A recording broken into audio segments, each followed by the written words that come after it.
kébé. On besoin de courage makasi hein.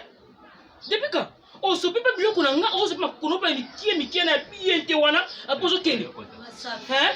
Maman Safi, maman pardon. Combien à Safi na bota yo? Na bota yo. Aboni boy ko. Comme ça le ko zo no ka bongo ko bi ta Safi. Pardon, e ba ko so bi ngombe ba mo bi pia ngombe.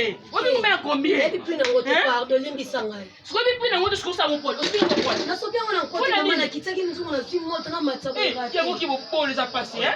Eh, ma Safi bo pole pa ko sa mo. Eh, ma Safi. Pardon lingi sanga pa. Ko si nga pardon ate nga Jésus ta ko te kulu sanga te. Aboni boy ko. O so ba bi biloko na nga pa boy. O bi na ko bi kilo. Eh, maman. Ikambo te merci. Lingi sanga na biki na sali mabe pardon. Tama ozo bilanga. Tama ozo bilanga. Pardon. Pata pasi. Pata tekana. Merci. Nuka solo. Eh, ça va dire boso basuka hein? Basuka hein? Ça c'est le local. Pas de comme dans la solo. Masa fi ngombe nga solo. Masa s'il vous plaît. Vous allez nous Pas parce que moi ça ni. Oui bah. Futa ngombe nanga. Obi nga combien de kilos? Moi sinon à ce la bien ce là ga ni ga tanda. Ah ko so ngombe nanga. Quelle Elisabeth. Masa s'il vous plaît. Si vous faites un nini, il y a nini.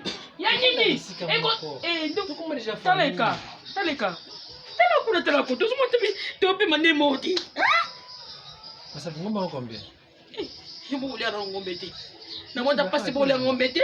Na moi na ka la gosse. Na osala mikanda maman. Mikanda mo na le père on va la côté ya ko fouti la souffrance ma voix d'ici.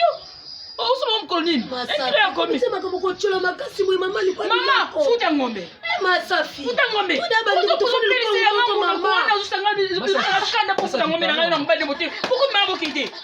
Pourquoi mama bokite? Maman ngombe sa tota kele. O choli biso makasi eh.